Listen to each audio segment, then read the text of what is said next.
Paper leak किसी एक party का, किसी एक सरकार का ऑफिसर या मिनिस्ट्री की देन नहीं है, और ये कोई 2026 का फिनोमेना भी नहीं है sir.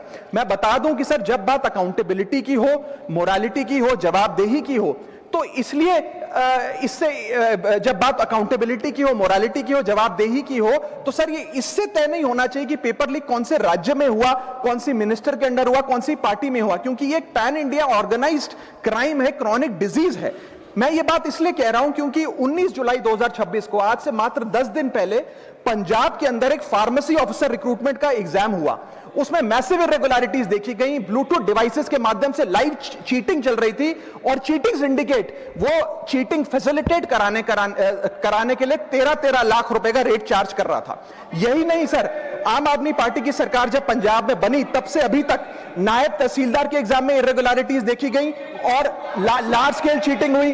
Punjab state education board में 12वीं क्लास का इंग्लिश का पेपर लीक हुआ, पीएसटीईटी स्कूल टीचर रिक्रूटमेंट का एग्जाम का पेपर लीक हुआ, पीएसएसबी के ग्रुप ऑफिसर के रिक्रूटमेंट का एग्जाम लीक हुआ, एग्रीकल्चरल डेवलपमेंट ऑफिसर के रिक्रूटमेंट का एग्जाम लीक हुआ, और एक्साइज और टैक्सेशन इंस्पेक्टर की रिक्रूटमेंट की मेरिट की लिस्ट जब आई तो उसमें फर्जी नाम डाल के जारी कर दिया गया। सर मैं आ रहा हूं, अब मैं कांग्रेस पे आ रहा हूं। आप कांग्रेस का सुनिए सर, ये मेरा समय खराब कर रहे हैं। आप बोले ना, बोले आप बोले सर। जब सर कांग्रेस की कर्नाटक में सरकार है, इसी साल जनवरी 2026 में एसएसएलसी का पेपर हुआ।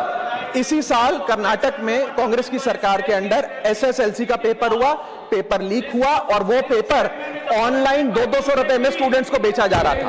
हिमाचल प्रदेश में HP state selection commission recruitment exam का पेपर कांग्रेस के कार्यकाल में लीक हुआ। अब आप सुनिए सबसे चौंका देने वाली घटना सर, सबसे शॉकिंग और सैड बात यह है कि 2016 में कर्नाटक में जब कांग्रेस की सरकार थी तब वहां पे 12वीं कक्षा का प्री यूनिवर्सिटी कॉलेज का 12th का केमिस्ट्री का पेपर लीक हुआ। ये क्लासरूम का पेपर नहीं था सर, ये स्टेट बोर्ड एग्जाम था। ये स्टेट का एग्जाम जब पेपर लीक हुआ, बच्चे एग्जाम देकर घर आ गए, पता लगा पेपर लीक हो गया, पेपर कैंसिल कर दिया।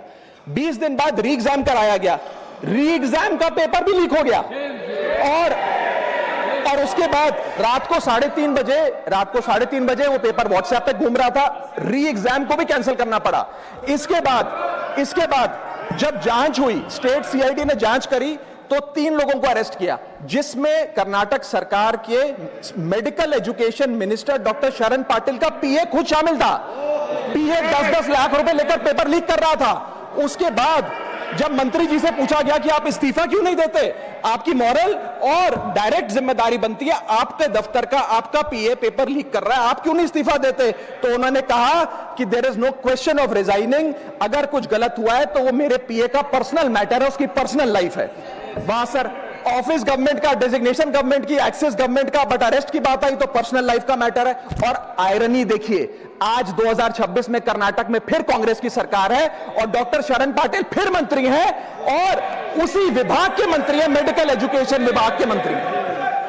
ये है स्टैंडर्ड ऑफ अकाउंटेबिलिटी। उसी के साथ साथ 2004 से 2014 के बीच में जब यूपीए की सरकार थी तो कांग्रेस के कार्यकाल में दर्जनों एग्जाम्पल हैं, डॉक्यूमेंटेड एग्जाम्पल हैं पेपर लीक के सर, जिसमें मुख्य तौर पर AIIMS post graduate medical entrance exam 2006 में लीक हुआ, रेलवे रिक्रूटमेंट बोर्ड का एग्जाम 2009 का लीक हुआ, all India engineering entrance exam 2011 UPA के कार्यकाल में लीक हुआ, और SSC combined graduate level exam 2013 leak हुआ। सर इस पीरियड में उस समय की यूपीए सरकार ने क्या किया? कोई अकाउंटेबिलिटी एस्टैब्लिश करी, कोई एग्जाम सिक्योरिटी आर्किटेक्चर को ओवरऑल करने के लिए कोई कानून लाए, कोई dedicated anti paper leak law लाए, कुछ नहीं लाए। सर मैं एक बात कहना चाहता हूं सर, पॉलिटिकल मेमोरी सिलेक्टिव हो सकती है, पब्लिक रिकॉर्ड सिलेक्टिव नहीं हो सकता। अगर नेशनल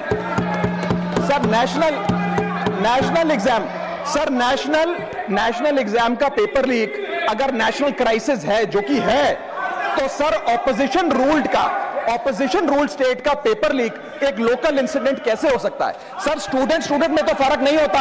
अगर नीट के स्टूडेंट्स का पेन जेन्युइन है, जो कि जेन्युइन है, तो सर पंजाब के फार्मेसी एग्जाम के स्टूडेंट्स का और कर्नाटक के एसएलसी एग्जाम के स्टूडेंट्स का पेन भी जेन्युइन है। स्टूडेंट का पेन पार्टी देखकर चेंज नहीं होता और ठीक उसी तरह रिफॉर्म और अकाउंटेबिलिटी भी पार्टी देखकर चेंज नहीं हो सकती।